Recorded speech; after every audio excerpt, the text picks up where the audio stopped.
ಮುಂಜಾನೆ ಬೇಗನೆ ಅಗಸ್ತ್ಯ ಚಿಕ್ಕಮಗಳೂರು ತಲುಪಿದನು. ಆನಂದನ ಮನೆಗೆ ಹೋದ ಅಗಸ್ತ್ಯ, ಆನಂದ್, ಆನಂದ್ ಎಂದು ಬಾಗಿಲು ಒಡೆಯುತ್ತ ಕೂಗಿದನು ಅಗಸ್ತ್ಯ. ಬೆಳಗಿನ ಜಾವದ ನಿದ್ಯೆಯ ಮಂಪರಿನಲ್ಲಿದ್ದ ಆನಂದ್, ಯಾರಪ್ಪ ಇದಿಷ್ಟು ಬೇಗ ಎಂದು ಗಡಿಯಾರ ನೋಡಿ ಕಣ್ಣು ಉಜ್ಜಿಕೊಂಡು ಬಾಗಿಲು ತೆರೆಯಲು ಹೋದನು. ಬಾಗಿಲು ತೆಗೆದು ಕಣ್ಣು ಬಿಟ್ಟು ನೋಡಲು ಎದುರು ಅಗಸ್ತ್ಯ ನಿಂತಿದ್ದನು. ಅವನನ್ನು ನೋಡಿ, ಅಗಸ್ತ್ಯ, ನೀನಾ, ಇಷ್ಟು ಬೇಗ ಬಂದಿದ್ಯಾ ಎಂದು ಕೇಳಿದನು. ನೀನು ಒಳಗೆ ನಡಿ ಎಂದು ಮನೆಯ ಒಳಗೆ ಹೋಗಿ ಬಾಗಿಲು ಮುಚ್ಚಿದನು ಅಗಸ್ತ್ಯ. ಮಾತು ಮುಂದುವರೆಸಿ, ಚೇತನ್ ಎಲ್ಲಿ ಎಂದು ಕೇಳಿದನು. ಮಲಗಿದ್ದಾರೆ ಎಂದನು ಆನಂದ್. ಆನಂದ್, ಈಗ ನಾನು ಹೇಳೋ ಮಾತು ನಿನಗೆ ತಮಾಷೆ ಅನ್ನಿಸಬಹುದು, ನೀನು ನಂಬದೇ ಸಹ ಇರಬಹುದು, ಆದರೆ ಅದೇ ಸತ್ಯ ಎಂದನು ಅಗಸ್ತ್ಯ. ಯಾವುದೋ ಅಗಸ್ತ್ಯ ಕೇಳಿದನು ಆನಂದ್. ಅದೇ ಅವತ್ತು ನಾನು ರಿಸಲ್ಟ್ ಇದೆ ಅಂತ ಊರಿಗೆ ಹೋಗ್ತೀನಿ ಅಂತ ಹೇಳಿದ್ನಲ್ಲ, ಅದರ ಹಿಂದಿನ ದಿನ ಏನಾಯಿತು ಅಂತ ನೆನಪಿದೆಯಾ ಎಂದು ಕೇಳಿದನು ಅಗಸ್ತ್ಯ. ರಿಸಲ್ಟ್ ಇದೆ ಅಂತ ಹೋಗೋ ಹಿಂದಿನ ದಿನ ಎಂದು ತುಂಬ ಹೊತ್ತು ಯೋಚಿಸಿ, ಹಾಂ ನೆನಪಾಯ್ತು, ಆ ಶಂಕರ್ನ ಮರ್ಡರ್ ಆಯ್ತಲ್ಲ, ನಾವು ಹೋಗಿ ನೋಡಿ ಬಂದ್ವಲ್ಲ ಎಂದನು ಆನಂದ್. ಹೌದು, ಆದರೆ ಅಲ್ಲಿ ಮರ್ಡರ್ ಆಗಿರೋದು ಶಂಕರ್ ಅಲ್ಲ, ಬೇರೆ ಯಾರೋ. ಶಂಕರ್ ಸತ್ತಿಲ್ಲ, ಇನ್ನೂ ಬದುಕಿದ್ದಾನೆ. ಚೇತನ್ನ ಫಾಲೋ ಮಾಡ್ತಾ ಇರೋದು ಶಂಕರನೇ ಎಂದನು ಅಗಸ್ತ್ಯ. ಅಗಸ್ತ್ಯನ ಮಾತು ಕೇಳಿ ಆನಂದನಿಗೆ ಆಶ್ಚರ್ಯವಾಯಿತು. ನಂಬಲು ಅಸಾಧ್ಯವಾದ ಮಾತು ಎಂದು ಅನಿಸಿತು. ಏನು ಹೇಳ್ತಾ ಇದೀಯ ನೀನು? ಹಾಗಾದರೆ ಅಲ್ಲಿ ಸತ್ತಿದ್ಯಾರು ಕೇಳಿದನು ಆನಂದ್. ಅದು ಯಾರು ಅಂತ ಕಂಡುಹಿಡಿಯಬೇಕು ಎಂದನು ಅಗಸ್ತ್ಯ. ಓ ಗಾಡ್, ಈ ನಾಟಕ ಯಾಕೆ ಆಡ್ತಿದ್ದಾನೆ ಆ ಶಂಕರ್? ನನಗೆ ಒಂದೂ ಗೊತ್ತಾಗ್ತಾ ಇಲ್ಲ ಎಂದನು ಆನಂದ್. ಇದು ಆಡ್ತಿರೋ ನಾಟಕ ಅಲ್ಲ, ಆಡಿಸ್ತಿರೋ ನಾಟಕ. ಚಂದ್ರಶೇಖರ್ ಆಡಿಸ್ತಿರೋ ನಾಟಕ. ಅವನು ನಾವು ಮಾಡೋ ಕೆಲಸ ತಿಳ್ಕೊಳ್ಳೋಕೆ ಆಡಿಸಿರೋ ನಾಟಕ.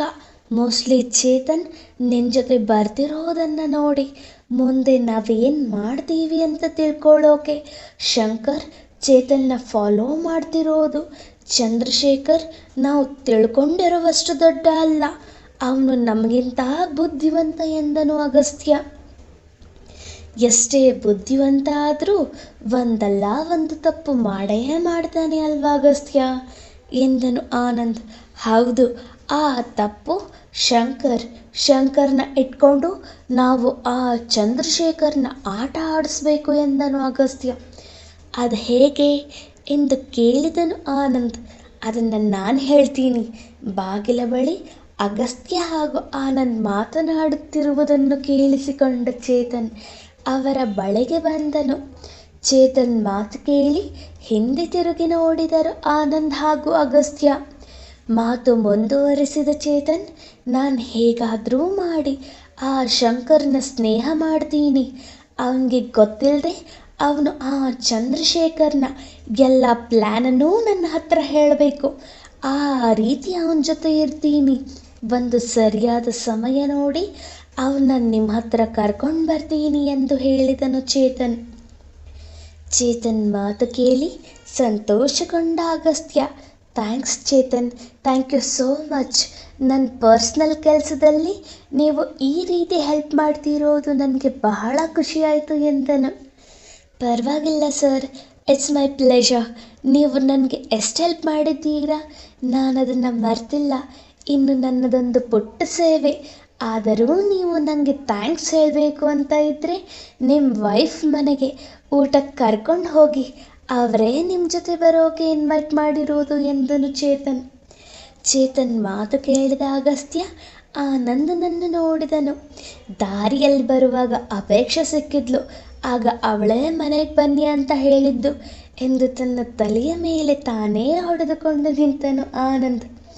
ಸರಿ ಚೇತನ್, ಕರ್ಕೊಂಡು ಹೋಗ್ತೀನಿ. ಬಟ್ ನೀವು ಎಸ್ಟೇಟ್ನಲ್ಲಿ ಕೆಲಸ ಮಾಡುವಾಗ ಆ ಶಂಕರ್ನ ಜೊತೆ ಹುಷಾರಾಗಿರಿ ಎಂದನು ಅಗಸ್ತ್ಯ. ಸರಿ ಸರ್, ಆಯಿತು ಎಂದನು ಚೇತನ್.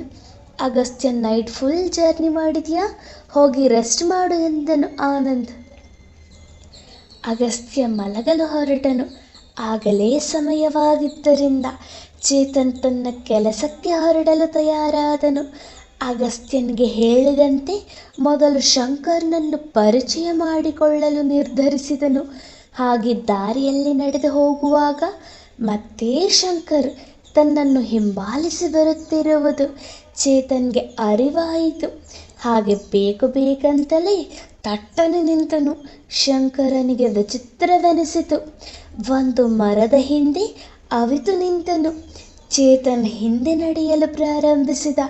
ಶಂಕರನಿಗೆ ಭಯ ಶುರುವಾಯಿತು. ಹಾಗೇ ನಿಂತಿದ್ದನು. ತಕ್ಷಣ ತಿರುಗಿದ ಚೇತನ್, ನೀನು ಇಲ್ಲೇ ಎಲ್ಲೋ ಇದೆಯಾ ಅಂತ ನನಗೆ ಚೆನ್ನಾಗಿ ಗೊತ್ತು. ಯಾಕೆ ನನ್ನ ಫಾಲೋ ಮಾಡ್ತಿದೀಯಾ ಅಂತ ನನಗೆ ಗೊತ್ತಾಗಬೇಕು.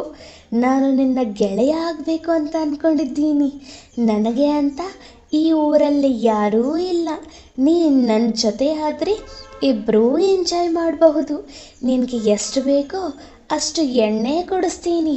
ನನ್ನ ಮಾತು ನಂಬು, ಹೊರಗೆ ಬಾ ಎಂದು ಪೂಸಿ ಹೊಡೆಯಲು ಶುರು ಮಾಡಿದನು.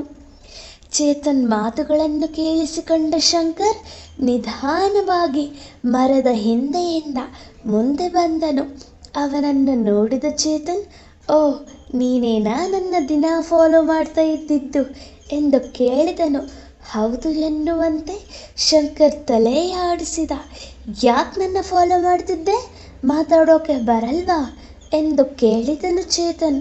ಮಾತಾಡೋಕೆ ಬರುತ್ತೆ ಎಂದನು ಶಂಕರ್. ಸರಿ ಇರು ಎಂದು ಶಂಕರನ ಹತ್ತಿರ ಹೋದನು ಚೇತನ್. ಮತ್ತೆ ಮಾತು ಮುಂದುವರೆಸಿ, ಇನ್ಮೇಲೆ ನಾನು ನೀನು ಫ್ರೆಂಡ್ ಎಂದು ಶಂಕರನ ಹೆಗಲ ಮೇಲೆ ಕೈ ಹಾಕಿ ಹೇಳಿದನು ಚೇತನ್. ಚೇತನನ ಮಾತು ಕೇಳಿದ ಶಂಕರ್ ಸರಿ ಸರಿ ಫ್ರೆಂಡ್ ಎಂದನು. ಆದರೆ ನಿನ್ನ ಏನಂತ ಕರೆಯೋದು? ನಿನ್ನ ಹೆಸರೇನು ಎಂದು ಕೇಳಿದನು ಚೇತನ್.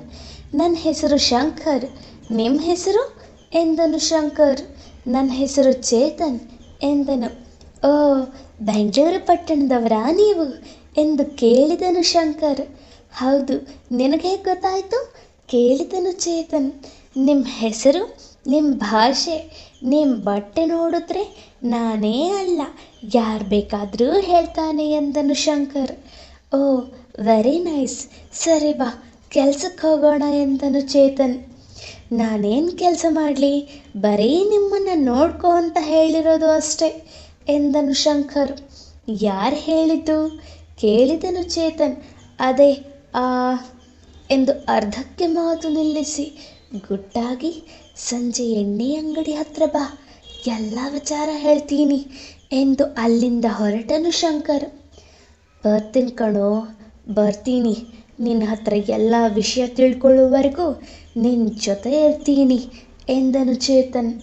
ಶಂಕರ್ ಹೊರಟಾಗ ಎಂದಿನಂತೆ ಕೆಲಸ ಮುಗಿಸಿದ ಚೇತನ್ ಶಂಕರ್ ಹೇಳಿದಂತೆ ಸಾರಾಯಿ ಅಂಗಡಿ ಹತ್ತಿರ ತೆರಳಿದನು. ಶಂಕರ್ ಅದಾಗಲೇ ಬಂದು ಚೇತನ್ಗಾಗಿ ಕಾಯುತ್ತಾ ಕುಳಿತಿದ್ದ. ಚೇತನ್ ಬರುವುದನ್ನು ನೋಡಿದ ಶಂಕರ್, ಸರ್ ಬಂದ್ರಲ್ಲ, ಲೇಟ್ ಆಗಿದ್ದು ನೋಡಿ ನೀವು ಬರಲ್ವೇನೋ ಅಂತ ಅಂದ್ಕೊಂಡಿದ್ದೆ. ಸದ್ಯ ಬಂದ್ರಲ್ಲ ಎಂದು ಉಸಿರು ಬಿಟ್ಟನು.